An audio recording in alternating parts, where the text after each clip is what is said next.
Alright sir, fast track book के solution provide कर दो। करता हूं। ये भाई रिकॉर्डिंग के बटन पर खुद जितने भी खरबूजा है सीधे बैठ जाएंगे, ठीक है? जल्दी से बोलेंगे गुड इवनिंग और एक प्यारी सी स्माइल लेके आ जाओ ना। गुड। मुझे एक बात बताओ, कौन सा क्वेश्चन हो चुका था कल? सेकंड हुआ था क्या? मैंने कोई क्वेश्चन होमवर्क दिया था आपको? थर्ड वन होमवर्क दिया था क्या?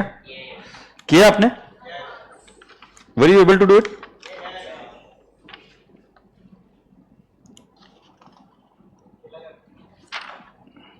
सेकंड करने के बाद में मैंने थर्ड दिया, थर्ड जम गया आपको पक्का? सो फिर इसका क्या किया आपने?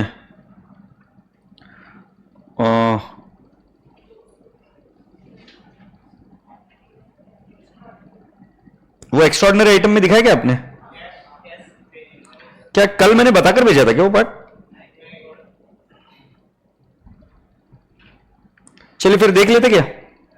Okay, here we go. बेटा जी इसका आंसर देख लेते पहले। अरे ये तो फट गया।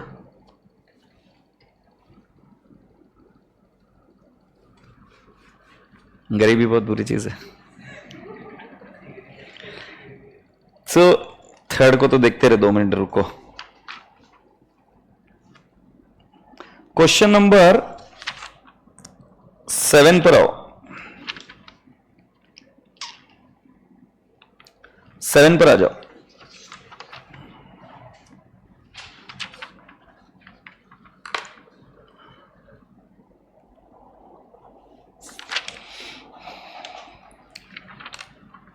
एक कॉन्सेप्ट लिख कर लो, इंपॉर्टेंट। वो कल बात करी थी मैंने, आज फिर दोबारा बात करते हैं। बेटा मैंने आपसे ये कहा था कल कि अगर कोई नॉन कैश एक्टिविटी है सो वो non cash activity will hit your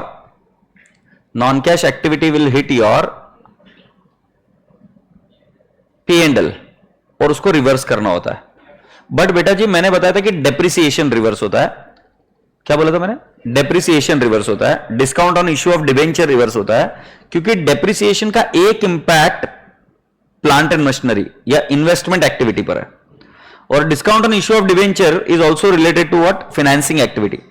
but अगर मैं आपसे कहूं कि स्टॉक का वैल्यूएशन चेंज हुआ है, बैड डेट्स हुआ है, आरडीडी है, डिस्काउंट अलाउड है, डिस्काउंट रिसीव्ड है, ये रिवर्स नहीं होंगे, ऐसा मैंने बताया था। आज इस कॉन्सेप्ट को थोड़ा सा प्रूव कर देता हूं कि क्यों रिवर्स नहीं होंगे। तो मैं आपको एक बताता हूं। फॉर एग्जाम्पल मेरा नेट प्रॉफिट है 5 लाख, हो सकता है? बेटा मैं इधर लिख रहा हूं मेरा ओपनिंग स्टॉक है 30,000 और मेरा क्लोजिंग स्टॉक है 45,000। एग्रीड? मुझे लगता है एक साधारण सा प्रश्न था ये।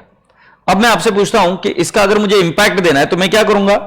चेंजेस इन इन्वेंट्री में मैं क्या लिखूंगा? Increase in inventory. Increase in inventory, can I not write down 15,000 और मेरा इंपैक्ट कितने का आ जाएगा बेटा जी?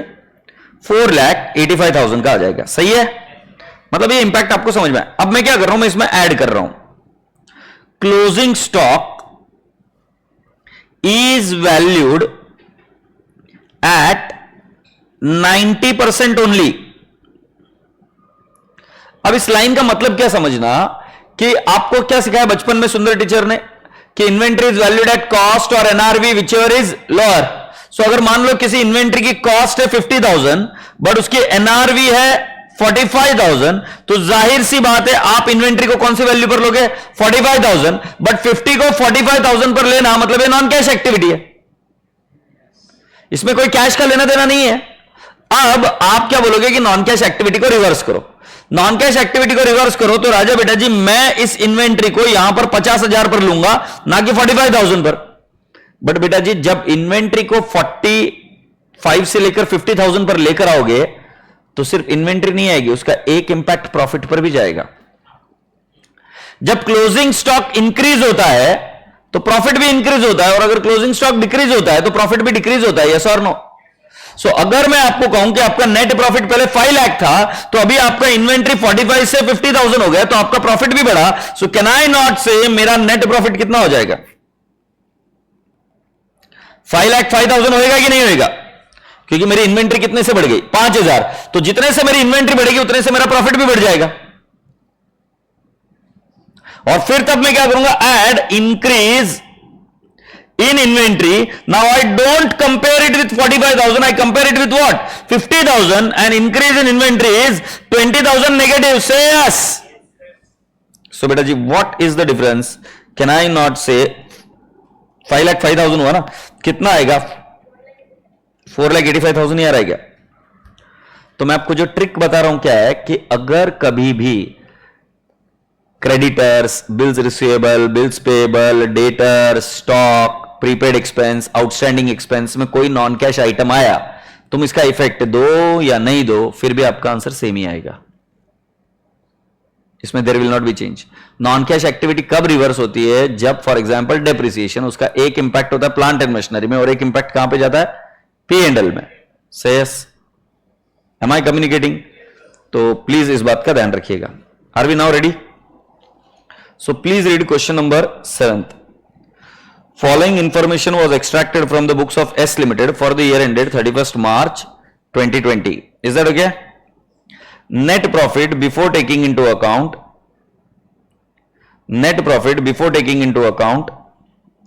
income tax and after taking into account the following item was 30 lakhs. ठीक है, मतलब इनकम टैक्स नहीं लिया बट नीचे के दिए हुए इंपैक्ट को दिया है। सो बेटा जी डेप्रिसिएशन क्या करेंगे, ऑपरेटिंग में add. Discount on issue of debenture operating में add. Interest on debenture paid, so बेटा जी ये क्या करेंगे, ऑपरेटिंग में ऐड। बट फाइनेंसिंग में क्या करेंगे बेटा जी, लेस। स्वीकार है क्या? अच्छा, investment of a book value 3,50,000 sold for 375। So can I not say investment में ऐड 3,75,000 बट ऑपरेटिंग में लेस 25,000, क्योंकि आपका प्रॉफिट कितना हो गया 25,000। आगे इंटरेस्ट रिसीव्ड ऑन इन्वेस्टमेंट, तो बेटा जी ऑपरेटिंग में से लेस और इन्वेस्टमेंट में ऐड, बराबर है। Income tax paid last second item in what, operating activity. Company issued 60,000 shares of 10 each at a premium of 20% on 10th April। सो बेटा जी इशूड 60,000 इंटू 12 आएगा क्या? कल भी मैंने बताया था take issue price. So tell me 60,000 into 12 how much is that, 7,20,000। Financing में add है क्या? यह आएगा फाइनेंसिंग में add. 20,000 9% preference shares of 100 each were redeemed on 31st March 2020 at a premium of 5%. So can I not say 20,000 into 105? 21 lakh, 21 lakh. Can I not say financing में क्या करेंगे, financing में क्या करेंगे, less. Do you all agree? Dividend paid during the year, can I not say dividend paid during the year, will it not go into the financing, less. Agreed? A new plant costing 7 lakh was purchased in part exchange of old plant on 1st Jan 2020. The book value of the old plant was 8 lakh, but the vendor took the old plant at value of 6 lakh only. The balance amount was paid by check. तो बेटा जी कितना paid किया vendor ने, 1 लाख। कैसे 1 लाख निकाला बेटा जी, 7 लाख में से 6 लाख ही माइनस करेगा वो, बोलो हाँ है ना। सो कैन आई नॉट से ये जाएगा इन्वेस्टमेंट एक्टिविटी में लेस। बशी घ्यायचं गाव भर नाचत फिरायचं ताई, इसमें एक और जगह पे इंपैक्ट जाएगा।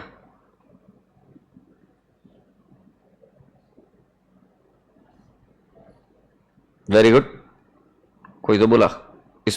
इसमें लॉस आया है 8 लाख, जिसकी बुक वैल्यू है वो कितने में लिया, 6 लाख। तो प्रॉफिट हुआ कि लॉस हुआ, प्रॉफिट हुआ कि लॉस हुआ? 8 लाख की चीज 6 लाख में लिए तो प्रॉफिट हुआ।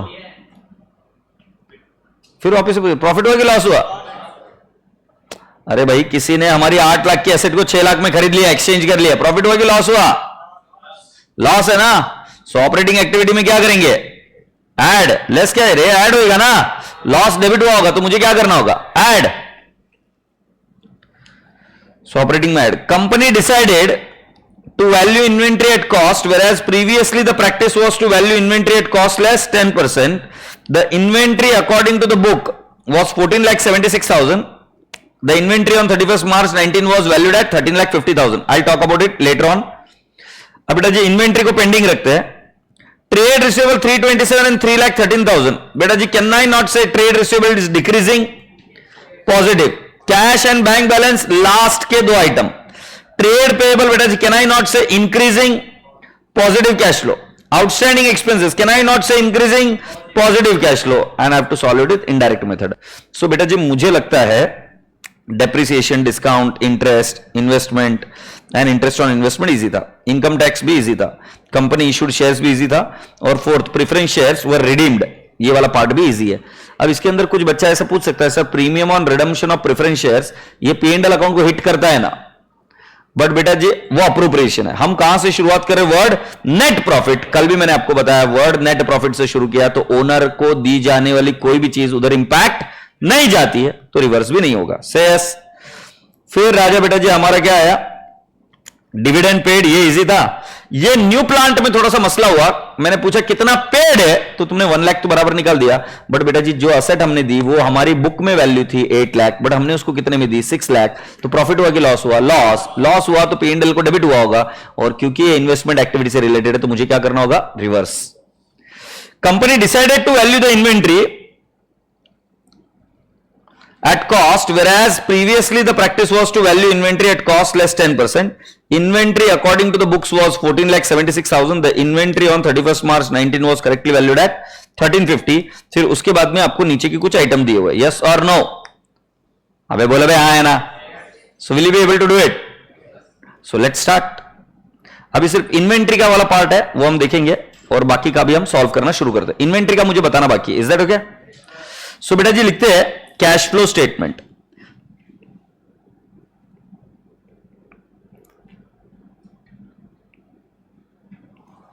Cash flow statement for the year ended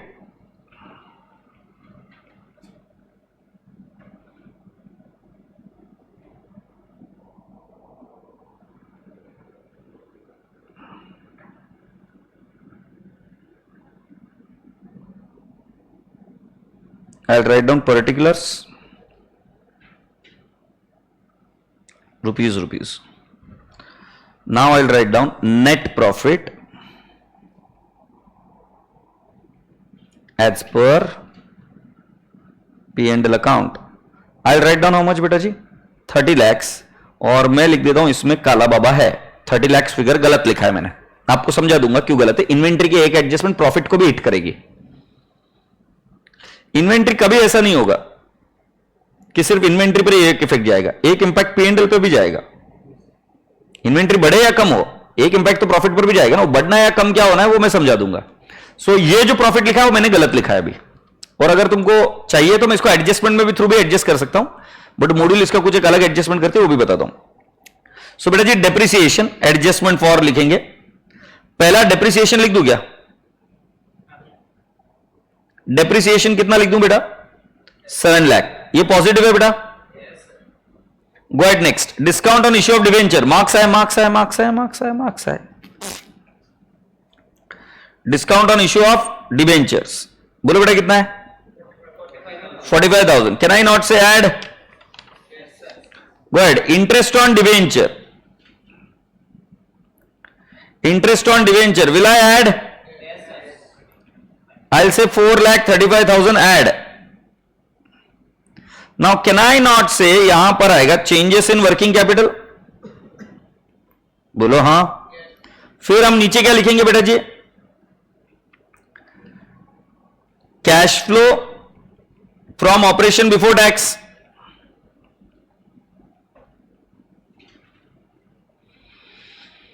before tax less करेंगे टैक्स पेड. फिर क्या आएगा? Cash flow from operation after tax.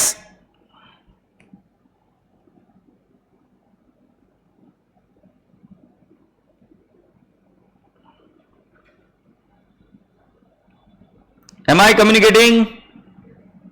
फिर राजा बेटा जी हम क्या लिखेंगे? Cash flow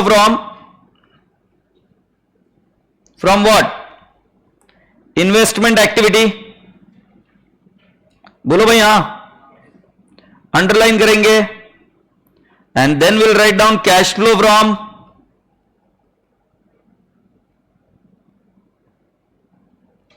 financing activity. Then what will we write down?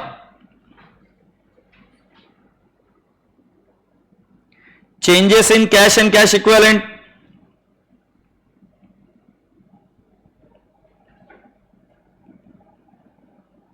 फिर हम लिखेंगे opening cash and cash equivalent, and then I'll write down closing cash and cash equivalent.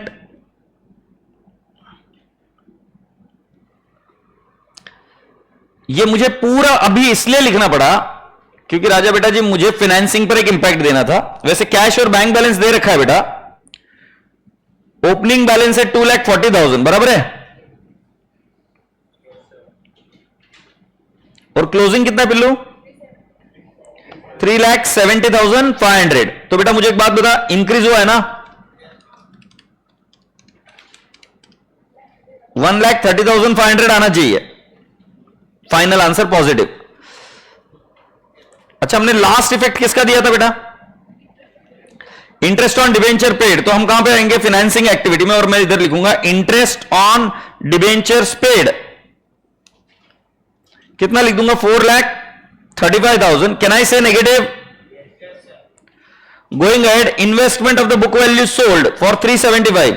सो मैं लिखूंगा investment sold in investment activity. My answer would be how much बेटा जी? 3,75,000 positive.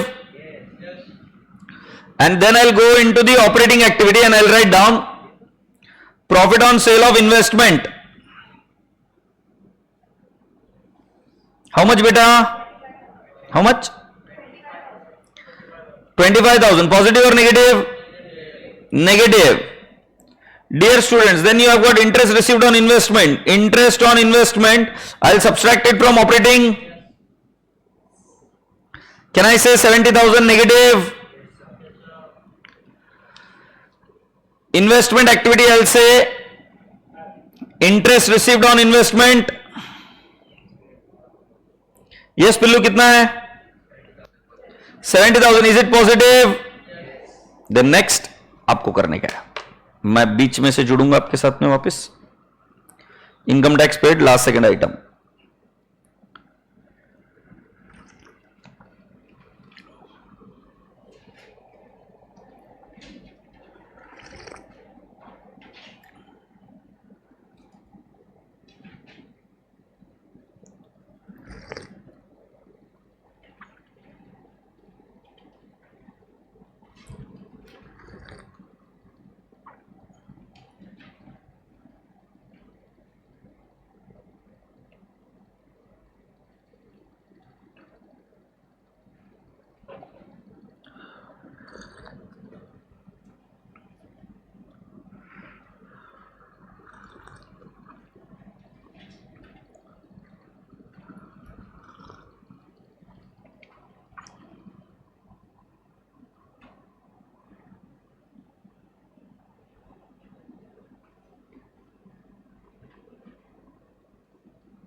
Shall I solve? So Rasgulle, income tax paid, I'll say tax paid. Can I not say it is 12,80,000 negative? Then company issued the shares. So can I not say from the financing activity issue of shares?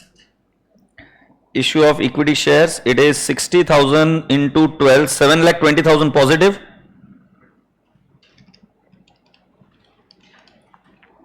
Then preference shares were redeemed at a premium, so 20,000 into X-shaped paths. So I'll say redemption of preference shares negative 21 lakhs. Proceeding ahead, dividend for the year amounted to rupees 11 lakh. Financing activity में dividend paid. Can I not say it is 11 lakh? Is it negative?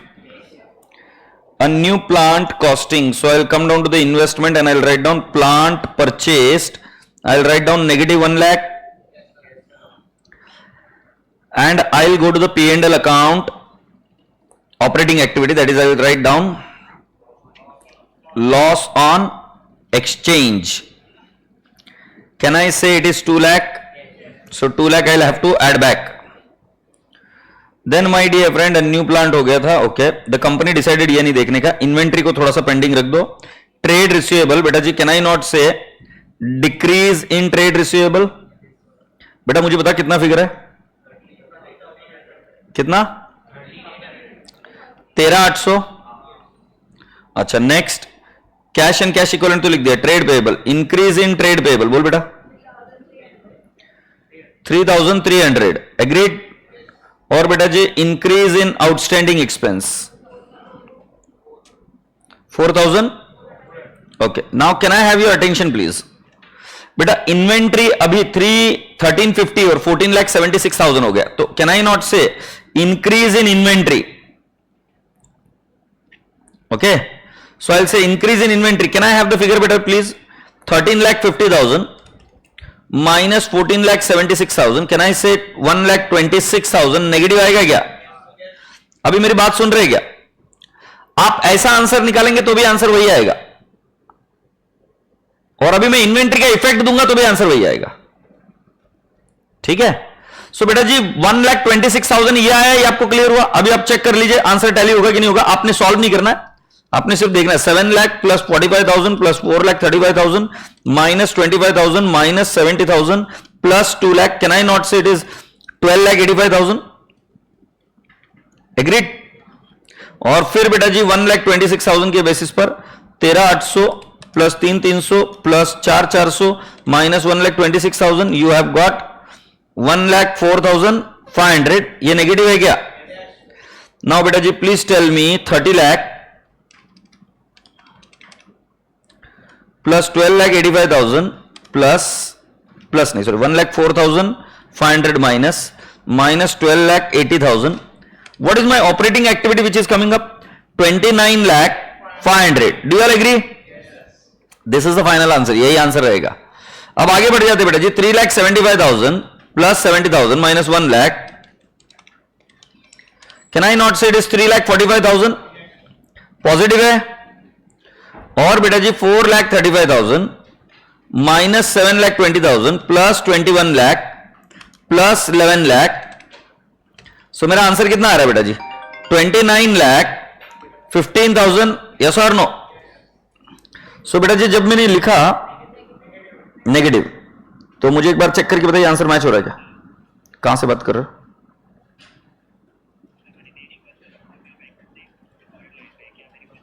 जल्दी से बताइए क्या काम है please. हाँ जल्दी से, क्विक, बी क्विक.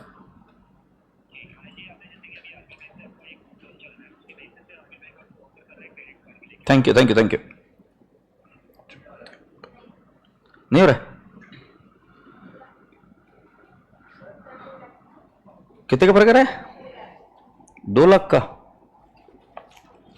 2 लाख वाला फिगर कौन सा है?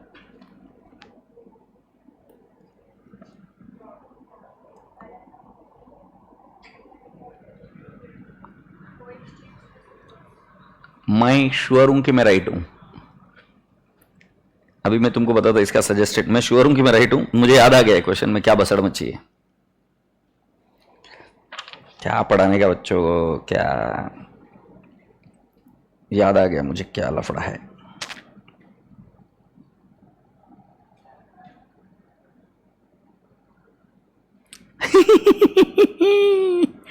देखा कमीनों ने क्या लिखा है, net profit given in the question is after considering only the item listed as information point 1।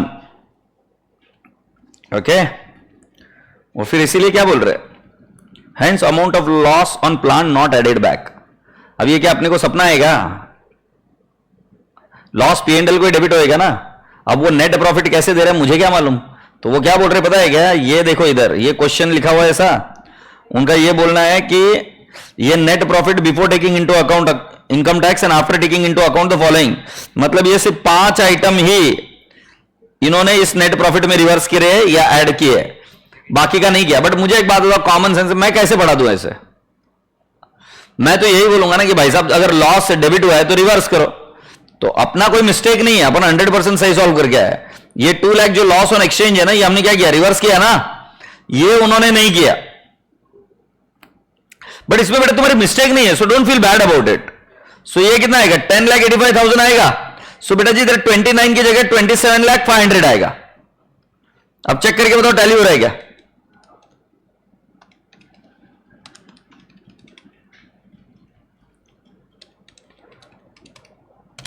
मेरा तो मैच हो गया। ओ भाई क्या किया पता है, कि वो लॉस को कैंसिल कर दिया। क्यों, गंदा एडजस्टमेंट था वो। मतलब वो बोलते कि हमारा ऐसा अजम्पशन है कि उस नेट प्रॉफिट में इस लॉस को डेबिट नहीं किया था। डरना नहीं, अपन सही करे हैं, वो गलत है।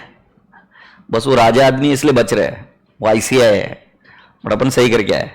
अब इधर ये 2 लाख रुपीज नहीं टैली हो रहा है तो ये लॉस है, और ये लॉस डेबिट नहीं हुआ। ये एग्जाम में भी तुमको बैठकर थोड़ा सोचना पड़ेगा कि 2 लाख कौन सा फिगर है, तो ये है, तो शायद ये प्रॉफिट में नहीं गया, इसको निकाला, अभी टैली हो रहा है कि नहीं हो रहा है।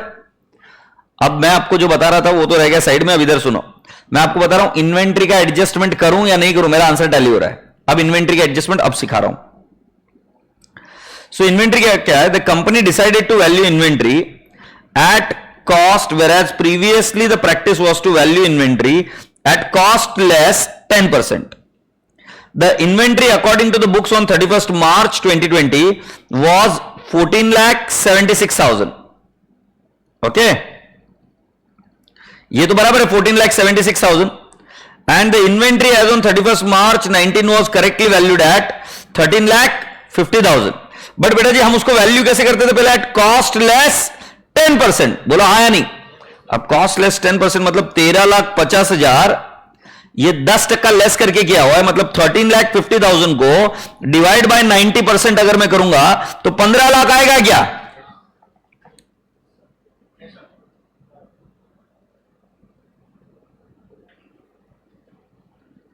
मेरी बातें आपके जहन तक पहुंच रही है क्या। अब रसगुल्ले बच्चों प्रॉब्लम क्या है कि अगर आपका ओपनिंग स्टॉक बढ़ा तो आपका नेट प्रॉफिट कम होगा। इफ ओपनिंग स्टॉक ट्रेडिंग का डेबिट में जाता है तो ओपनिंग स्टॉक बढ़ा तो प्रॉफिट क्या होगा, कम होगा। तो जो हमने इधर नेट प्रॉफिट लिखा 30 लाख, ये 30 लाख लिख नहीं सकते, इसको एडजस्ट करके बोलना पड़ेगा। 30 लाख माइनस 1.5 लाख, ये आएगा 28,50,000। सही है। और फिर अगर मैं आपको बताऊं तो इन्वेंट्री को अब कंपेयर करेंगे 15 लाख को 14,76,000 के साथ। अब इसका मतलब हुआ inventory is decreasing. Decreasing by how much, 24,000। So can I not write down increase in inventory की जगह पे मैं लिखूंगा डिक्रीज इन इन्वेंट्री। बोला हाँ। सो ये 126 कैंसिल होकर मैं कितना लिख दूंगा, 24,000। बेटा डिक्रीज इन इन्वेंट्री तो पॉजिटिव रहेगा, सो पॉजिटिव रहेगा तो ये कैंसिल हो जाएगा। सो बेटा जी मैं बोलूंगा 13,800 प्लस 3,300 प्लस 4,400 प्लस 24,000, तो फिगर कितना आएगा, 45,500 आएगा। अब बेटा जी लो कैलकुलेटर पर 28,50,000 प्लस 10,85,000 प्लस 45,500 माइनस 12,80,000। क्या मेरा आंसर 27,500 ही आ रहा है क्या। ताई कळालं का मी काय केलंय? मैं क्या कर रहा हूं, इन्वेंट्री को मैंने क्या कर दिया, ओपनिंग इन्वेंट्री को बढ़ाया. ओपनिंग इन्वेंट्री सिर्फ कैसे बढ़ती है, प्रॉफिट भी तो बढ़ेगा ना, ये प्रॉफिट कम होगा ना ओपनिंग. सो मेरा प्रॉफिट जो 30 लाख का था वो मैंने बोला कैंसिल. मेरा करेक्ट प्रॉफिट कितना आएगा, 28,50,000. से यस और नो? सो बेटा जी मैंने प्रॉफिट लिखा 28,50,000. Am I communicating and clear about this? Now what are we doing next? Don't you think so? I have to change the inventory valuation as in what? Decrease in inventory ना. अब ये increase in inventory नहीं रहा क्योंकि अब मेरी inventory की right value क्या हो गई है, 15 lakh. Say yes or no? मेरी opening inventory की right value है 15 लाख, उसको मैंने compare किया 14,76,000 से. So my inventory is what? Decreasing. It is a positive cash flow. मैंने positive लिखा 24,000 and when I solve it, it is 27,500. Sir exam में कैसे करना होगा? खुशी चौधरी, एग्जाम में जब आप सॉल्व करोगे तो आपको टैली नहीं होगा, और जब टैली नहीं होगा तो 2 लाख का फिगर कौन सा है, तो तुमको अगर मटका लग गया कि हाँ ये तो वही था, और फिर थोड़ा सा दिमाग लगा के करना पड़ेगा. There is no other option. मैं सिखा ही नहीं सकता हूं, सिखाऊं कैसे? मुझे क्या सपना आ रहा है क्या उसका इफेक्ट नहीं गया बोलकर? समझे? मैं श्योर हूं कि जो मैंने किया बराबर है. ठीक है, अब कंप्लीट कर लो इसको.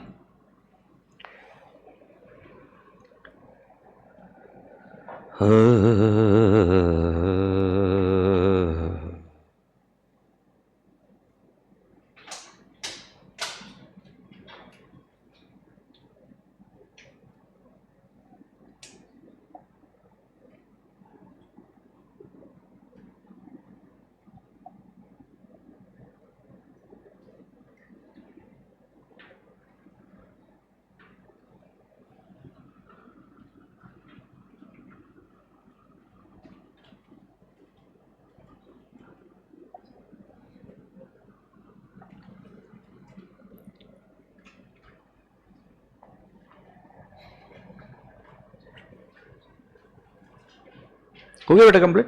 Very good, I am so proud of you son. बेटा अभी कुछ इजी पीजी क्वेश्चन करेंगे. एक और क्वेश्चन आया था बेटा जी एग्जाम में, क्वेश्चन नंबर 8.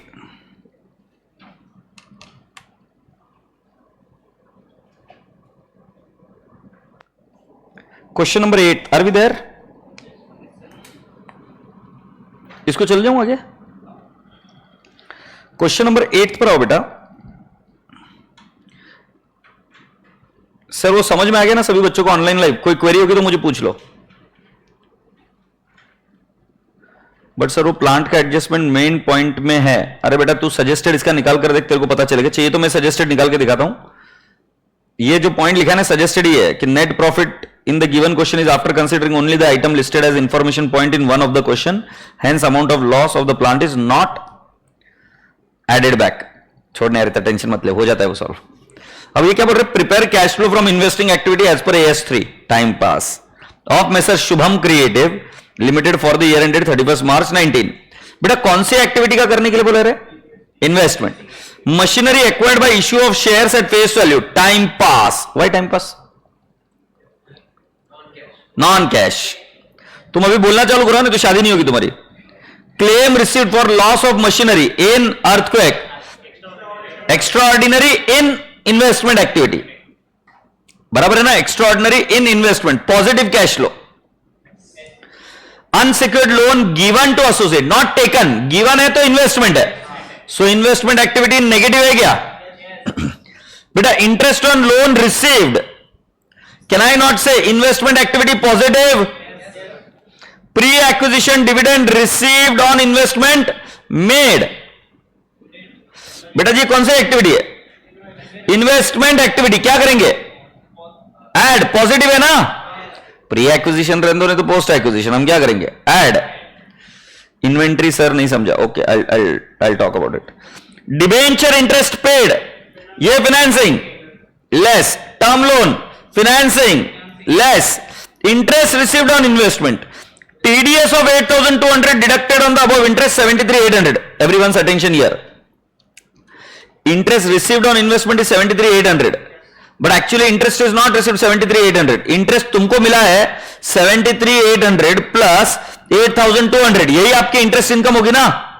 सो इंटरेस्ट मैं लिखूंगा 82,000 और उसका टैक्स लेस करूंगा 8,200 लेस. तुमको चाहिए तुम डायरेक्टली 73,800 भी दिखा सकते हैं, there is no problem with that. तो आपके पास ऑप्शन क्या है, 73,800 पॉजिटिव दिखा दो, या आप क्या कर लो 82,000 पॉजिटिव दिखाकर 8,200 नेगेटिव दिखा दो। Clear? Okay. Purchase of debenture of X on 1 December 18 which are redeemable within 3 months। अगर कल आपको याद होगा तो कैश इक्विवेलेंट का डेफिनेशन मैंने बताया था। कैश इक्विवेलेंट मतलब there is an insignificant risk of change in its value and which are quick and right now convertible into what, liquid cash. याद आ रहा है क्या? Highly liquid. तो बेटा जी ये क्या है, कैश इक्विवेलेंट है। फिर क्या बोल रहे बेटा जी, book value plant and machinery sold, loss incurred 9,600, so 90,000 minus 9,600, my cash flows are what, cash flows are how much, 80,400। Can I not say positive? Say yes. Can I not say my cash flows are what, positive? और ये कौन सी activity है बेटा जी? Investment. बेटा जी मुझे कौन सी एक्टिविटी दिखानी थी? इन्वेस्टमेंट ही ना। सो एक बार लो कैलकुलेटर पर, पहला वाला 70,000, फिर 52,000, फिर 82,000, फिर 80,400, सब ऐड किया गया। माइनस करिए राजा बेटा जी,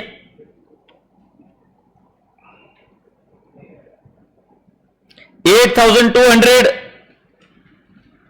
माइनस करिए 5 लाख, कितना आया? 223,800 इज बिफोर एक्स्ट्राऑर्डिनरी, है नहीं? Before extraordinary. अब इसके अंदर हम क्या करेंगे, ऐड। वो क्लेम मिला, कितना क्लेम मिला? अर्थक्वेक का क्लेम मिला, कितना लिख दूंगा बेटा जी? 55,000। ये ऐड किया तो बेटा जी मेरा इन्वेस्टमेंट कितना आएगा? नेगेटिव ही आएगा, 1,68,800 नेगेटिव ही आएगा। Agreed? Cash flow from investment activity negative. ये देखो आंसर, ये मेरा 800, इधर 200 क्यों आ रहा है बे? कौन सा फिगर चुका मेरा?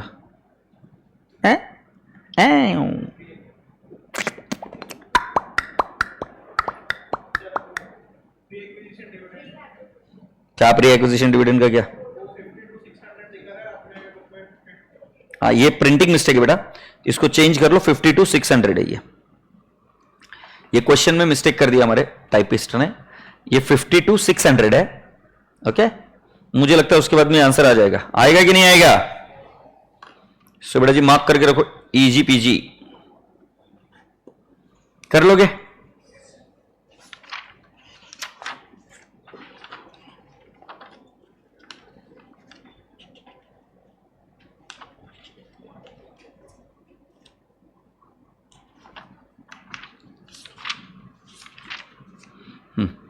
वो एक बच्चे ने मुझे पूछा था, सर जिस एक्टिविटी से रिलेटेड एक्स्ट्राऑर्डिनरी आइटम होगा उसी हेड में एडजस्ट होगा? यस संपदा बेटा, अगर कोई एक्टिविटी इन्वेस्टमेंट से जुड़ी हुई है और उसके रिलेटेड एक्स्ट्राऑर्डिनरी आइटम है तो उसी हेड में वो एडजस्ट होगा। Is that okay? यस। अच्छा मेरी बात सुनो ना, अभी एक क्वेश्चन है, कौन सा क्वेश्चन है बेटा, मुझे क्या पता। वो क्वेश्चन था आपका इन्वेंट्री का। बेटा मैंने क्या बोला, कौन सी इन्वेंट्री कम वैल्यू हुई थी? Opening inventory. तो तुम ओपनिंग इन्वेंट्री को 13,50,000 डिवाइड बाय 90% किए तो आपको कितना मिला? 15 लाख।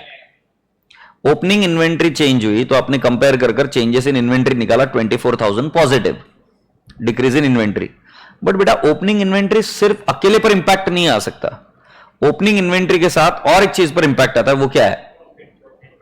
वो क्या है? Net profit. ओपनिंग इन्वेंट्री अगर बढ़ेगी तो प्रॉफिट कम होगा, क्योंकि ओपनिंग इन्वेंट्री ट्रेडिंग के डेबिट में जाता है। तो अगर आप ध्यान से देखेंगे तो मैंने प्रॉफिट को क्या किया? कम। तो जो प्रॉफिट 30 लाख था उसको मैंने बताया 28 लाख समथिंग। याद आ रहा है क्या? और बेटा जी इन्वेंट्री का फिर चेंजेस मैंने 24,000 पॉजिटिव दिखा। आशा करता हूं कि अब क्लियर हो गया। संपदा जी बात सही है, समझ में आई क्या? अब सुनते हैं रसगुल्ले बच्चों, क्वेश्चन नंबर 9। क्वेश्चन नंबर 9 नहीं, 9th नहीं लूंगा मैं, नहीं लूंगा 9th। Question number 3, question number 3, please be there on question number 3. पहले आप अपने लेवल पर क्लासिफाई करो क्वेश्चन नंबर 3 को क्या क्या करना है. क्वेश्चन नंबर 3 होमवर्क था, बट एक बार बता दो ना. अच्छा ठीक है, फिर डायरेक्टली कर लू क्या? सो क्वेश्चन नंबर 3 का मैं आंसर बताता हूं. आंसर दिखाओ. अरे कैसा करते रे तुम. इसके पहले कौन सा क्वेश्चन किया रे अपन ने? यही वाला क्वेश्चन था क्या? हाँ ये ले छोरी. अब नहीं, ये रहा answer.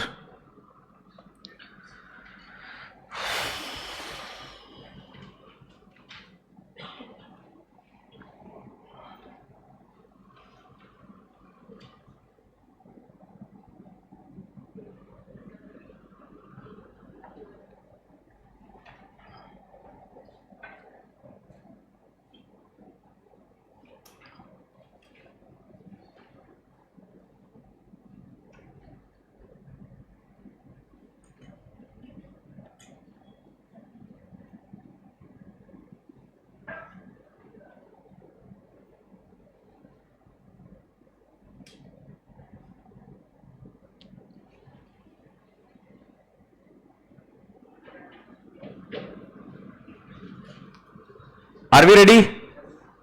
Shell we go it? So बेटा जी इधर आ जाइए.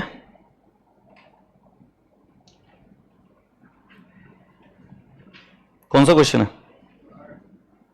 थर्ड पर आओ, थर्ड पर.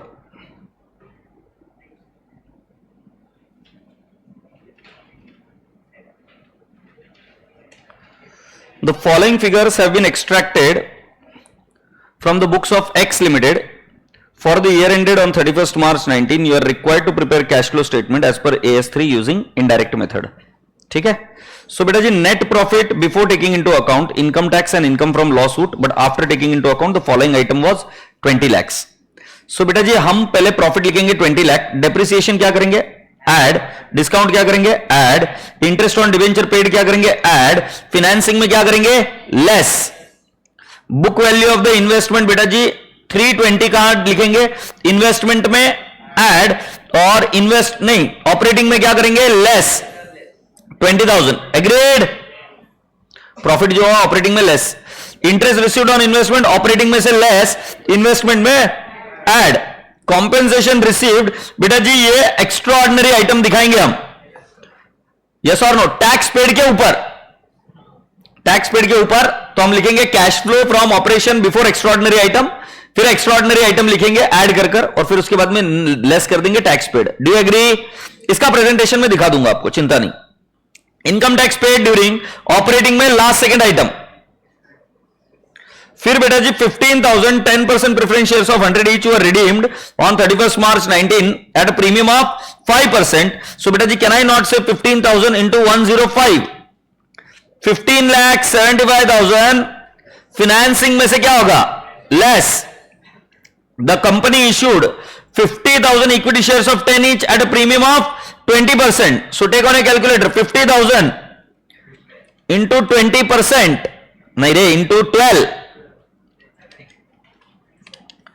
So can I not say 6 lakh क्या होगा? पॉजिटिव कैश फ्लो है क्या? Are we sure and clear about it? Dividend on preference shares were paid at the time of redemption. So क्या करेंगे बेटा जी? 15,000 into 100, 15 lakh, 15 lakh into 10%, dividend निकलेगा क्या? 1,50,000. फाइनेंसिंग क्या होगा? नेगेटिव. ये फाइनेंसिंग में ऐड, ये फाइनेंसिंग में नेगेटिव और ये फाइनेंसिंग में नेगेटिव. 15,75,000. Do you agree? बेटा डिविडेंड पेड, फाइनेंसिंग में क्या करेंगे? लेस 8 लाख. एग्रीड? बेटा land purchased on 2/4/18 for 2,40,000 for which company issued 20,000 equity shares of 10 each at a premium of 20% to the landowner as consideration. बेटा whether it is a cash transaction or non-cash? Non-cash. So are we going to consider or ignore? So non-cash होने की वजह से इसको क्या करेंगे? Ignore. Current assets and current liabilities. बेटा inventory का क्या कर देंगे? इंक्रीज है ना? इंक्रीज है. नेगेटिव. ट्रेड रिसीवेबल डिक्रीज है. Positive. Cash in hand. Last 2 items trade payable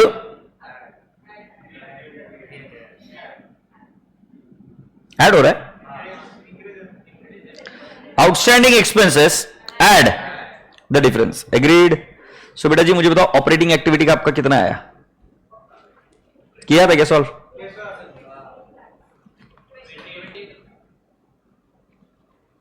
तेरा बोल।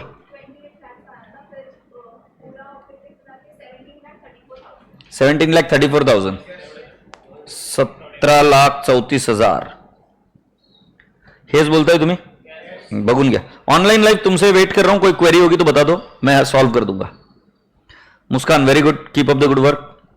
17,34,000, सिर्फ इस चीज को देख लो, इधर इस एक्स्ट्राऑर्डिनरी आइटम को सिर्फ अलग से दिखाया जाता है और कुछ नहीं। चले भी आगे। और इन्वेस्टमेंट एक्टिविटी कितना आया था बेटा? 3,80,000। और फिनेंसिंग कितना आया था? -22,75,000। 1,61,000 changes in cash and cash equivalent. और बेटा जी 196,300 ओपनिंग है और 35,300 क्लोजिंग है। सही, yes. Are we all done?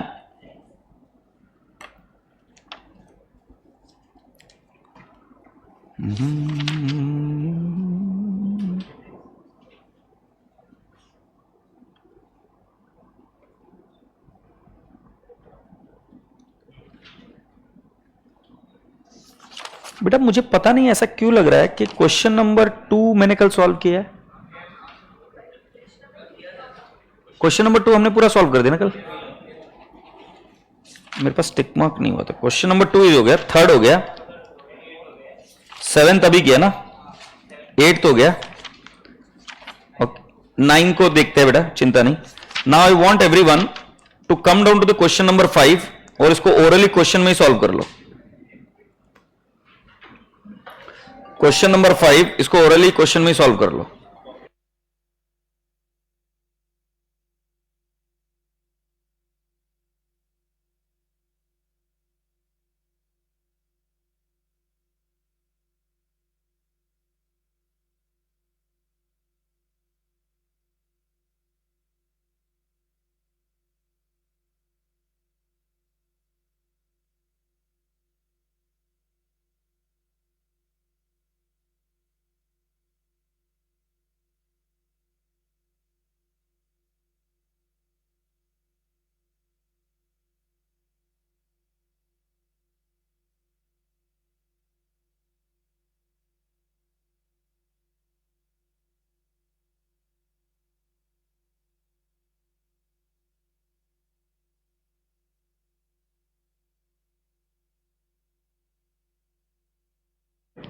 Hello, या बेटा जी ऑपरेटिंग में cash receipt from trade receivable, operating है ना।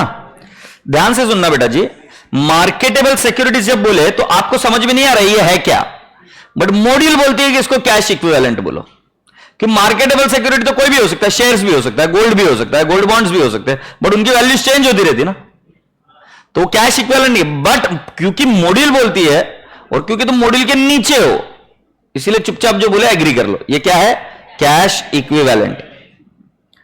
और purchase of investment, investment activity, proceed from long term borrowing, financing, wages and salaries, operating, bank OD, financing. Bank OD is what? Loan ना, borrowing. Yes और no? इसको कुछ मतलब Ind AS में इसको बैंक ओवरड्राफ्ट को कैश एंड कैश इक्विवेलेंट में भी माना जाता है कि bank overdraft is unfavourable bank balance and bank balance is favourable. But यहां पर मेरे हिसाब से बैंक ओडी को कौन सा नंबर है? 6। यस, फाइनेंसिंग में डाला है। सो एएस के हिसाब से इसको फाइनेंसिंग में डालते हैं क्योंकि ये लोन है। और इंडेस छोड़ो ना, तुमको इंडेस का क्या लेना देना, जायला कशाला सर तुम्ही किडे करता इकडे। हाँ, बैंक ओडी कहां लिखेंगे? Financing, purchase of goodwill, investment, interim dividend paid, financing. अब बेटा जी शॉर्ट टर्म डिपॉजिट, इसके अंदर थोड़ा सा मसला है। शॉर्ट टर्म डिपॉजिट माने ये इन्वेस्टमेंट है आपका, एफडी इन्वेस्टमेंट है, तो ये कौन सा एक्टिविटी में जाएगा? इन्वेस्टमेंट। और underwriting commission paid, financing. Why financing? Because underwriting commission is related to what? Shares, और उससे रिलेटेड कोई भी है वो फाइनेंसिंग में जाएगा। बोलो हाँ। सर प्रेफरेंस शेयर होल्डर को डिविडेंड पे करना है या क्वेश्चन में बताएंगे? बेटा जी आपको क्वेश्चन बताएगा, आपको पे नहीं करना है, question will tell you directly, ठीक है। चलेगा आगे। Classify the following activities as operating, investing and financing activities, cash equivalent with reference to brokerage paid on purchase of investment. बेटा जी जल्दी से बताइए। Investment, underwriting, financing, trading commission received, operating, proceed from sale of investment, investment, purchase of goodwill, investment, redemption of preference share, financing, rent received from property held as investment. आवाज नहीं आ रही है। Interest paid on long term borrowing, you mean what? Financing. Do you all agree? Marketable securities having risk of change in value,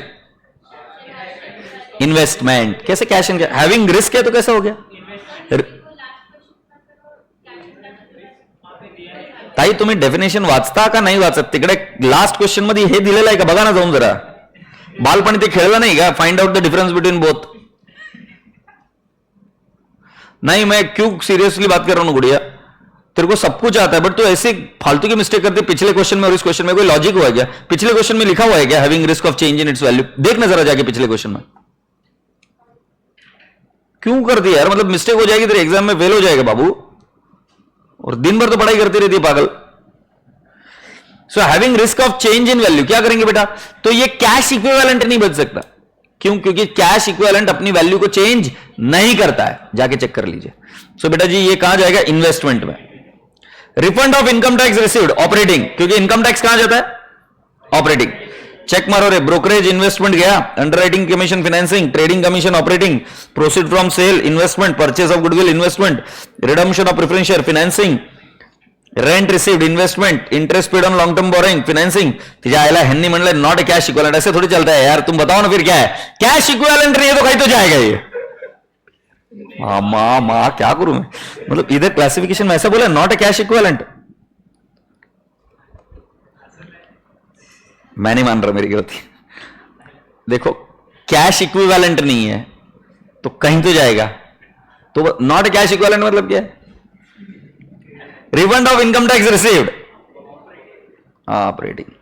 अच्छा वो marketable securities क्या है? नहीं रे इन्वेस्टमेंट बराबर बोला अपन ने. चला सोडा.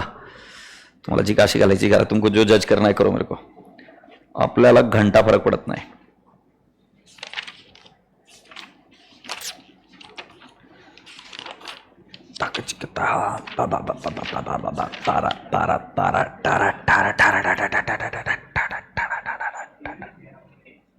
ठाकुर साहब ये जो क्वेश्चन नंबर 9 है ना, ये ससुरा बड़ो चैलेंज दावा है. सब में नहीं, कुछ एक एरिया में चैलेंज देता है ये. सो अपन रेडी है क्या बेटा? Government grant received, government grant received, इसको हम अभी नहीं देखेंगे आज. आज मतलब आज ही देखेंगे बट इस क्वेश्चन के बाद में. जो क्वेश्चन नंबर 8 ने किया है, मतलब इलस्ट्रेशन आईसीआई 8 ने किया है, और ऐसा ही सेम क्वेश्चन सजेस्टेड में आया, तो मैं आपको बताऊंगा कि जो सजेस्टेड में आंसर आया हमें उसको फॉलो करना चाहिए और वो ज्यादा उचित है. इसके आंसर में गड़बड़ी है आईसीआई के इलस्ट्रेशन 8 में.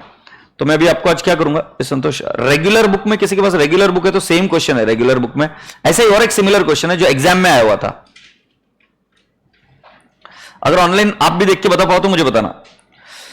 तब तक हम क्वेश्चन को पढ़ रहे. Messrs Jyoti of star oils limited has collected the following information for the preparation of cash flow statement for the year ended 31 March 15. Do you have net profit? Dividend paid क्या करेंगे?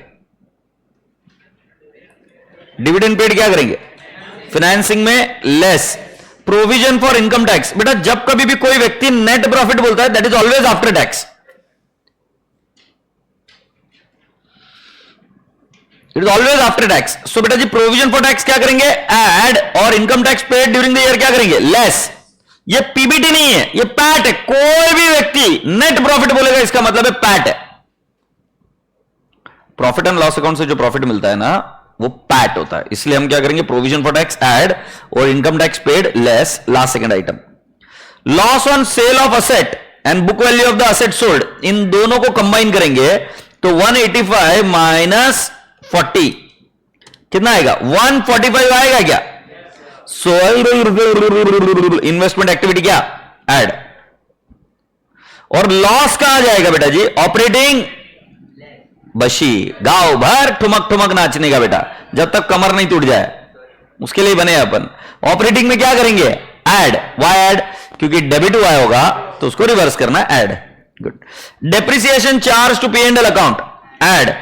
Profit on sale of investment less carrying amount of investment sold, इन दोनों को मिलाएंगे 27,765 plus 100, so it is 27,865। Investment में क्या करेंगे, add. ये समझ में आएगा, क्योंकि कैश फ्लोज कितना है बेटा जी, प्रॉफिट को जोड़ेंगे बुक वैल्यू में तो कैश फ्लोज मिलेगी ना, से यस और नो, गुड। सो इसको क्या बोलेंगे, add. Interest income received on investment, investment में क्या करेंगे, ऐड। ऑपरेटिंग में क्या करेंगे, लेस। मुझे ऐसा लग रहा है कि मेरा ही चल रहा है सारा कार्यक्रम। इंटरेस्ट एक्सपेंस पेड, फिनेंसिंग में क्या करेंगे, नहीं नहीं नहीं, ये गलत बोल दिया मैंने, ये पहले इंटरेस्ट एक्सपेंस है बेटा, ऑपरेटिंग में जाएगा ऐड, और बेटा जी फिनेंसिंग में जाएगा लेस।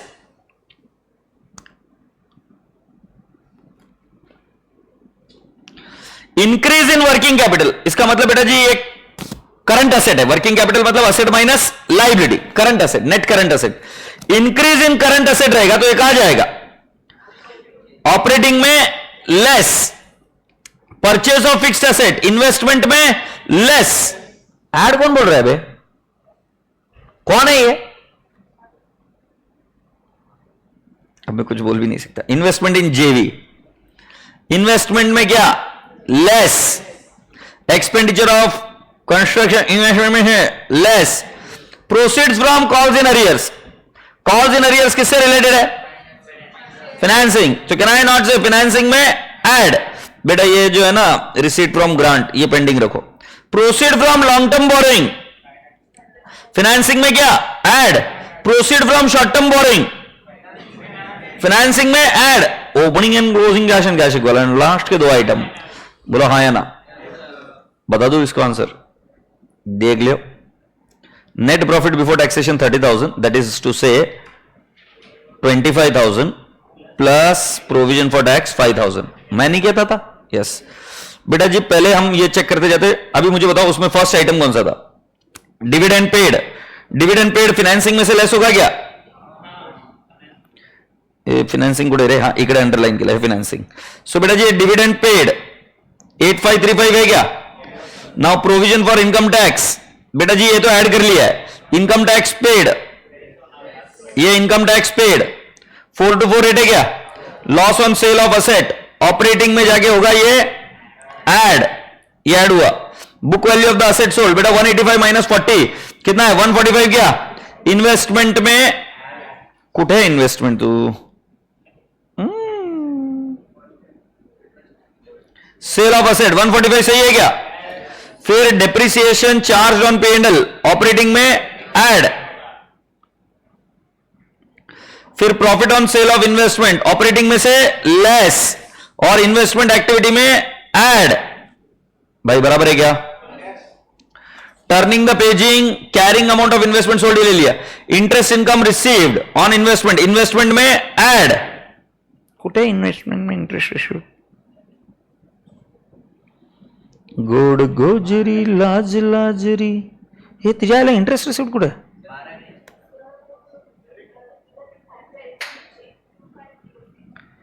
अच्छा ये इधर, थैंक यू सो मच बेटा, कितनी तेज आंखें तुम्हारी। 2506 हमारे टाइपिस्ट बोलते किसको क्या पता चलता है, कर देते थोड़ा सा जुगाड़। ये interest income on investment negative operating में। फिर interest expense for the year, ये interest expense add back operating में, और फाइनेंसिंग में से less. Interest paid 10,520, increase in working capital, operating में नेगेटिव कैश फ्लो 56,081 दिया है। Purchase of fixed asset, investment में negative item. Investment in joint venture, negative in investment.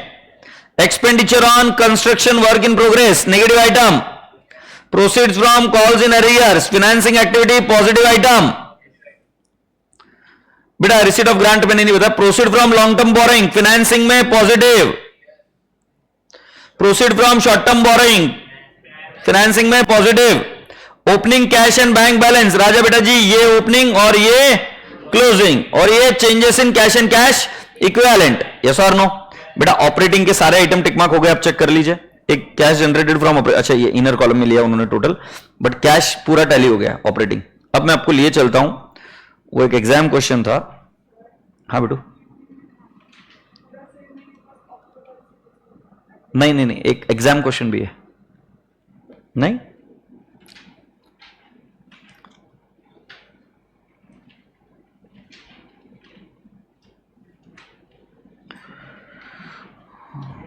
Raghupati Raghav राजा राम, पतित पावन Sitaram.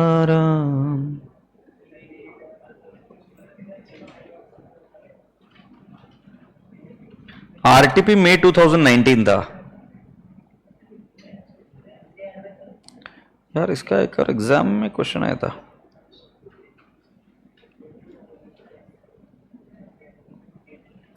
Grant received on capital project दिख रहा है क्या? सो मैं आपके सामने, अरे एक एग्जाम में बता रहे क्वेश्चन।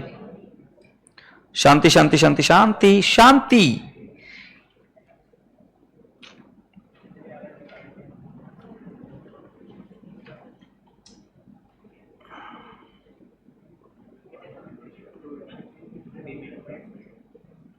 नवंबर 19 मई 19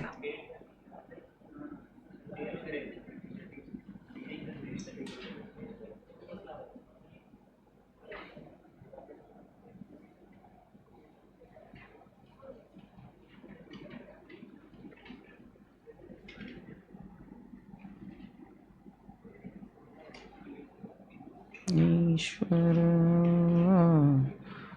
तेरा नाम सबको सन्मति दे भगवान। ये देखो बेटा, ये क्वेश्चन था, क्वेश्चन नंबर 2, और इसके अंदर ऐसा लिखा हुआ है grant received for capital project 36 है, ठीक है। और मैं क्वेश्चन नंबर 2 का आंसर बताता हूं।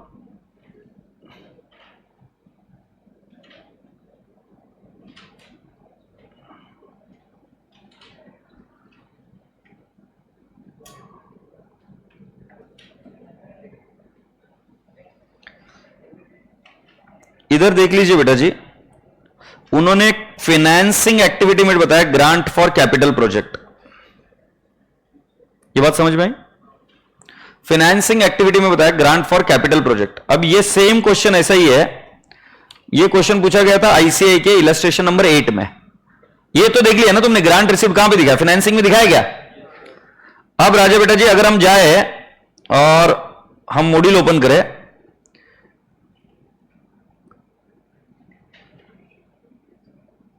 ये कैश फ्लो स्टेटमेंट, उसके अंदर ज्योति जी को सर्च करें, ज्योति,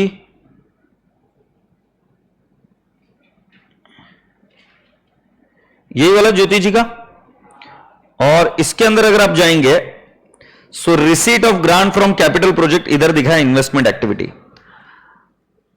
दोनों ही मॉड्यूल के आंसर है। और अगर मैं ये सेम क्वेश्चन सर्च करूं आपके मॉड्यूल में, ये तो पुरानी मॉड्यूल है, न्यू सिलेबस आईसीआई मॉड्यूल अगर मैं सर्च करूं, मॉड्यूल 1 में क्या कैश फ्लो स्टेटमेंट? 9, 3 में मेरे हिसाब से।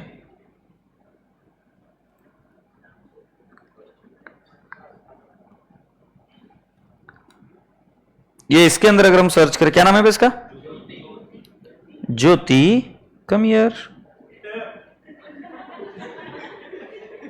कितना पागल हो गया रेडे।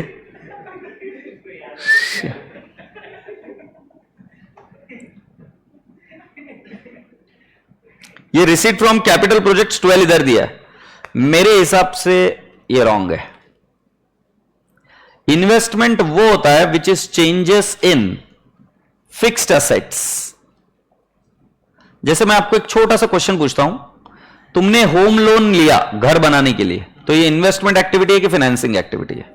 होम लोन लिया, फैक्ट्री बनाने के लिए लोन लिया, तो लोन लिया, इन्वेस्टमेंट है कि फाइनेंसिंग है? लोन लेना फाइनेंसिंग ही होगा, फैक्ट्री बनाना इन्वेस्टमेंट होगा। सो जो कैपिटल प्रोजेक्ट के लिए पैसा मिला वो फाइनेंसिंग ही होगा, बट जो कैपिटल प्रोजेक्ट का निर्माण होगा वो इन्वेस्टमेंट में नेगेटिव होगा। सर मुझे एक बात बताओ, जब हम गवर्नमेंट ग्रांट AS12 पढ़ेंगे तो फिर तो पढ़ना ही नहीं चाहिए, क्योंकि गवर्नमेंट ग्रांट में जब हम कैपिटल ग्रांट मिलती है तब हम एंट्री क्या करते हैं? कैश ऑब्लिक बैंक, तो हम लिखते हैं deferred government grant for example. और ये डेफर्ड गवर्नमेंट ग्रांट राजा बेटा जी क्रेडिट बैलेंस है, लाइबिलिटी है, it has got nothing to do with investment. How grant किसके लिए मिली हमें? असेट से ताल्लुकात की, असेट को निर्माण करो बेटा जी, बट मैं उसको इन्वेस्टमेंट एक्टिविटी कैसे बता सकता हूं? समझे? तो मेरे हिसाब से ज्यादा लॉजिकल तरीका क्या होगा?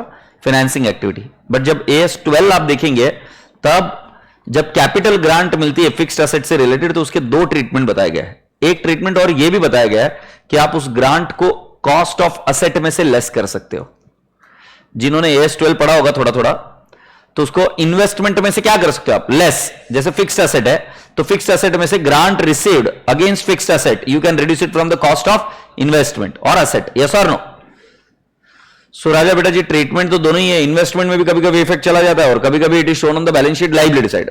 अब मुद्दा यह आता है कि मॉड्यूल अगर देखेंगे तो मॉड्यूल इसको कहां दिखा दिया है? इन्वेस्टमेंट में। और आरटीपी देखेंगे तो कहां दिखा दिया है? फाइनेंसिंग में। मुझे लगता है कि एग्जाम की भी प्रॉब्लम थी, शायद वो फाइनेंसिंग में दिखाते हैं, I am not very sure. कल मैं वापस इसके ऊपर वेरीफाई कर दूंगा।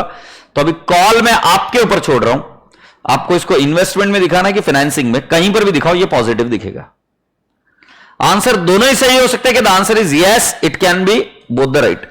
Sir if grant is received for investment then it is investment, if grant is received for financial help then it is financial. Imamuddin ऐसा नहीं होता है बेटू, एंट्री बता मुझे क्या फिक्स्ड एसेट कहां लिखा है? अगर मैं बताता हूं, देखो AS12 में government grant in the nature of promoters contribution होता है ना, कि बैकवर्ड एरिया में फैक्ट्री सेटअप करने के लिए ग्रांट मिला, उसको कैपिटल प्रोजेक्ट शब्द यूज होता है अगर तुम AS12 में जाओगे। सो वो कैपिटल रिजर्व के तौर पर बैलेंस शीट लायबिलिटी साइड में जाता है, उसकी एंट्री होती है cash oblique bank to capital reserve. AS12 जब पढ़ाऊंगा तब बताऊंगा आपको मैं। सो राजा बेटा जी उस केस में मैं नहीं बोल सकता इन्वेस्टमेंट है, ये फाइनेंसिंग एक्टिविटी है, क्योंकि वो प्रमोटर के तौर पर जो शेयर कैपिटल लेके आ रहा वो है। अब जैसे धंधा करेगा कोई ओनर तो पैसा लेके आएगा, तो शेयर कैपिटल तो फाइनेंसिंग ही होगा। जो इन्वेस्ट करेगा वो इन्वेस्टमेंट एक्टिविटी ना सर। जो उससे प्लांट एंड, जैसे एक ओनर शेयर कैपिटल लेके आया वो फाइनेंसिंग, बट वो पैसा आया उससे क्या खरीदा? प्लांट एंड मशीनरी, वो इन्वेस्टमेंट नहीं। मैं जो बोल रहा हूं तुम दो एंट्रीज कर लो ना, share capital got, cash oblique bank to share capital, कौन सी एंट्री कहां जाएगी? फाइनेंसिंग। अब मैं बोल रहा हूं जो पैसा आया वो किसके लिए आया मैं बता रहा हूं, हमें फैक्ट्री बनानी थी, क्या एंट्री हो जाएगा? Investment to cash oblique bank. जो इन्वेस्टमेंट हुआ वो इन्वेस्टमेंट में जाएगा ना, बट जो रिसीव्ड हो रहा है वो कैसे इन्वेस्टमेंट एक्टिविटी हो जाता है? It has to be financing. So राजा बेटा जी इसलिए मैंने इसको क्या बताया था? Financing. So but sir refund of grant extraordinary होगा ना? Yes, refund of grant extraordinary होगा। तो आप ध्यान सुन लेना मेरी बात, ये आपके पास दोनों ही ऑप्शन है और मैंने आपके मॉड्यूल के दोनों चीजें निकाल कर दिखा दिया। तो तुम मुझे क्या करोगे? मैं अगर बता दूं, मान लो तुमको मैं बोलूंगा फाइनेंसिंग है, तो तुम बोलोगे कि मॉड्यूल तो इन्वेस्टमेंट बता रहा है। इसीलिए मैंने आरटीपी बताया कि आरटीपी में वो फाइनेंसिंग दिखा, और मुझे भी यही लगता है कि वो फाइनेंसिंग होना चाहिए। This is my personal opinion. आपको इन्वेस्टमेंट में दिखाना मुझे कोई एतराज नहीं, ठीक है? सो बेटा जी क्वेश्चन कर लेंगे कि नहीं? आप अबे कर लोगे क्या? ठीक है। ए रसगुल्लो, अब मेरे पास कुछ बचा नहीं है, आज का होमवर्क ले लो। नहीं, मुझे आज जल्दी जाना है और इसीलिए मैंने आज क्लास जल्दी ली। Question number 4 homework. सर आप क्यों नहीं कर रहे हो? मैं कर सकता हूं बट मेरे को करने का नहीं है। और क्वेश्चन नंबर 1 बेटा, क्वेश्चन नंबर 1 डायरेक्ट मेथड से होगा और उसमें दूसरा बोला है इनडायरेक्ट मेथड से भी। चेक कर लीजिए क्वेश्चन नंबर 1, डायरेक्ट और इनडायरेक्ट। तो आप क्या करोगे? जब हम कल मिलेंगे इसको सॉल्व करके लेके आओगे। अगर सॉल्व किया हुआ रहा तुम्हारे पास तो मैं इसके बारे में आंसर दे दूंगा। इनडायरेक्ट तो सॉल्व नहीं करूंगा। कौन सा वाला सॉल्व कर दूंगा? डायरेक्ट। डायरेक्ट में क्या करना रहता है पता है क्या? कि जैसे गुड सोल्ड है, कितना कैश कलेक्ट हुआ वो लिख दीजिए, डेटर से कितना कैश मिला वो लिख दीजिए, इस तरीके से। Is that okay? बेटा क्या हम कैश फ्लो स्टेटमेंट को बाय बाय बोल सकते हैं क्या? नहीं, बट समझे क्या मैं कैश फ्लो स्टेटमेंट?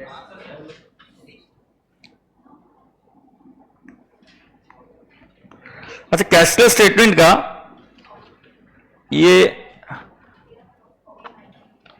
कुछ थ्योरी के क्वेश्चंस भी है क्या आगे?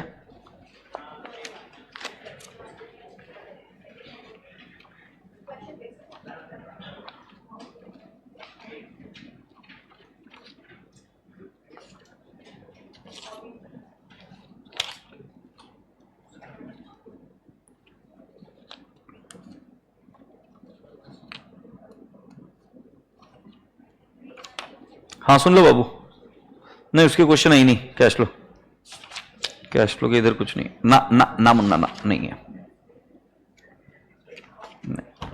ठीक है, कर पाएंगे क्या भाई? सर एमटीपी में पेपर पैटर्न है वही रहेगा क्या पैटर्न? एक सेकंड चेक कर लेते हैं यार, मैंने देखा नहीं है। आई am so sorry for that. एक बार पेपर पैटर्न चेक कर लेते तो मुझे लगता है वो एक मसला तो सॉल्व हो जाता है।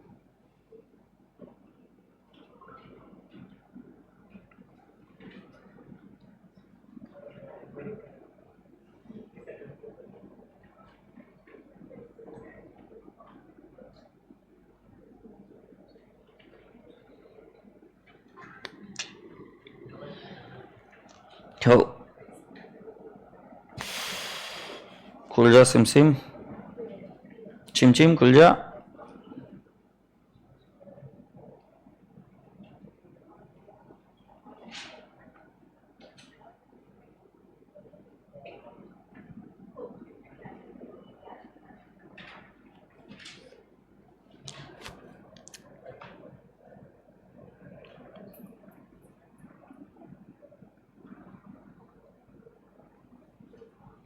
किधर है ये?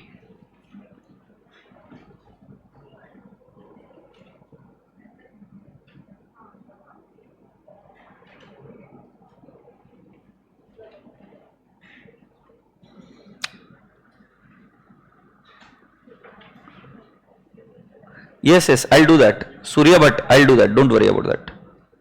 आरती, ये पेपर यहां पर तो नहीं दिख रहा है।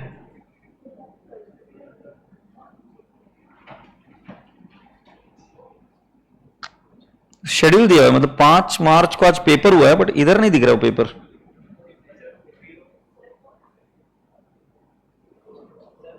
हाँ बेटा बोल, क्या बोल रहे? बोलना।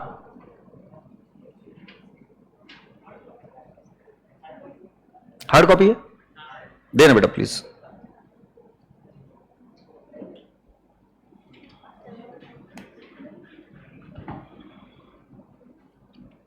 अब बेटा देखो, ये जो वेटेज इधर दिया है ना 55 to 65%, सो इसके अंदर AS3 कैश फ्लो स्टेटमेंट भी आ गया जो कि प्रैक्टिकल टॉपिक है।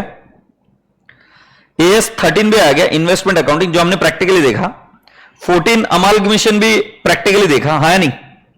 फिर AS21 भी कंसोलिडेशन हमने कैसे देखा प्रैक्टिकली। AS23 एसोसिएट प्रैक्टिकल है, 27 प्रैक्टिकल है। मतलब हमने ये सारी चीजें किसके साथ मिलाकर देखी थी? चैप्टर के साथ में देखा था। सो अगर टेक्निकली देखेंगे तो अमालगमेशन कितने मार्क का आएगा, लिखते जाइए। 15 मार्क का आ सकता है क्या अमालगमेशन? AS21 आएगा बेटा जी अराउंड से अनदर 10-15 मार्क्स। और मेरे रसगुल्ले बच्चों, cash flow statement for example आ जाएगा 10 मार्क।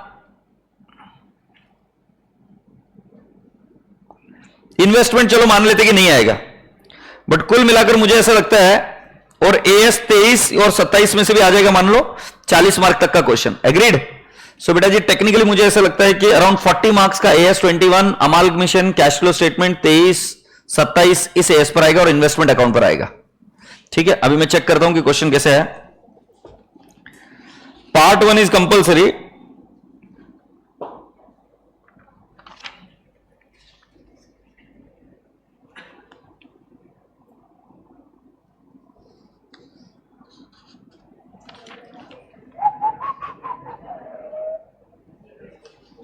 वाओ, डिस्क्रिप्टिव में answer any 4 from the remaining 5। बेटा डिस्क्रिप्टिव का ब्रेकअप आया है यार ससुरा, ये क्या ब्रेकअप है बे? 5, 5, 10 और 4, 14 मार्क्स का ब्रेकअप है बेटा।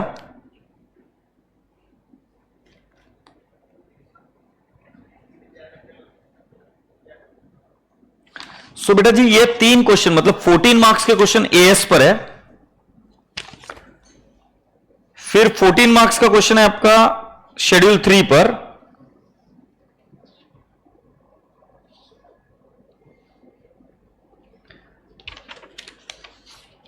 फिर 10 मार्क्स का क्वेश्चन है आपका इंटरनल रिकंस्ट्रक्शन पर। फिर 14 मार्क्स का क्वेश्चन है आपका अमाल्गमेशन पर। फिर 14 मार्क्स का क्वेश्चन है आपका कंसोलिडेटेड बैलेंस शीट पर। फिर कैश फ्लो स्टेटमेंट पर 4 मार्क का क्वेश्चन है। थ्योरी क्वेश्चन है 4 मार्क का। और ब्रांच पर है 6 मार्क का। मैंने तुमको बताया था आनंद बांगड़ी भी इसी चीज में हारा था, तुम भी हार जाओगे, ध्यान रखना। एएस इस पूरे एएस इसमें आप जाके चेक कर लेना, it is not more than 14 marks. MCQ जो क्वेश्चंस है ना वो केस स्टडी बेस्ड क्वेश्चन है, उसको मैं एएस में नहीं गिन सकता क्योंकि एमसीक्यूज में देखो पहले कैसे पूछा है, रेवेन्यू रिकॉग्निशन पर पूछा है क्वेश्चन। फिर फॉरवर्ड कॉन्ट्रैक्ट वो तो गलत पूछ लिया इन्होंने। Changes in accounting policy as 1 पर पूछा है। फिर कंसोलिडेशन रिक्वायरमेंट एएस 21 पर पूछा है।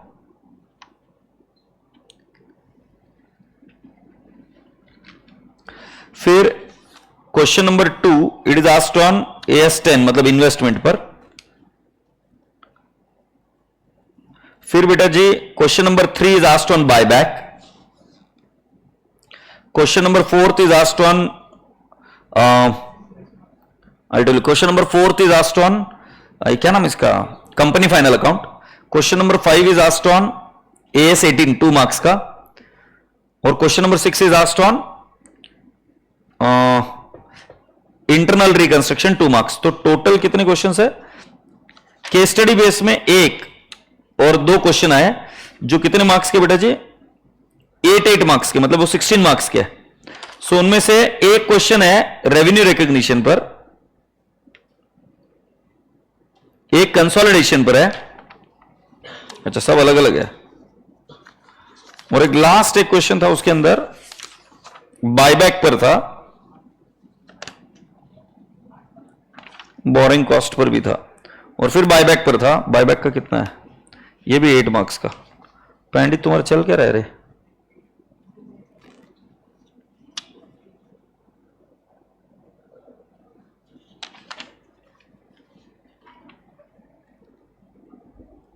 आठ 16 और 24 और 6, ठीक है। 3 case study based question. As I said you कि एएस पर मैंने आपको पहले ही बोला था कि गुमराह मत हो जाना। एएस में there are no questions which are more than 20-25 marks, but बचा हुआ पूरा का पूरा पेपर जो पास होने के लिए है it is based on what the other topics. और अगर चाहिए तो एएस तुम कितना ही परफेक्ट कर लो, तुमको और एक चैलेंज देता हूं, case study based question number 1, ये चैलेंज तो लेनी पड़ेगी ताकि तुम प्रिपरेशन सही से करके जाओ। और इसलिए ये चैलेंज लेनी पड़ेगी। मैं तुमको बता रहा हूं एएस 9 पर क्वेश्चन है वो, ठीक है। जिस ऑथर की जिस बेयर टेक्स्ट को पढ़ना है पढ़िए, और पढ़ने के बाद में उस क्वेश्चन को फिर भी सॉल्व कर मुझे गारंटेड बता दो वो तुमको मार्क्स मिलेंगे मिलेंगे। तो कल हम बात करेंगे। मतलब आज का पूरा दिन दिया, क्वेश्चन है आपके पास, क्वेश्चन के साथ साथ आपको एएस का रेफरेंस भी बता दिया, उसको पढ़ लो पूरा और इसका आंसर फिगर आउट करके लाके दे दो।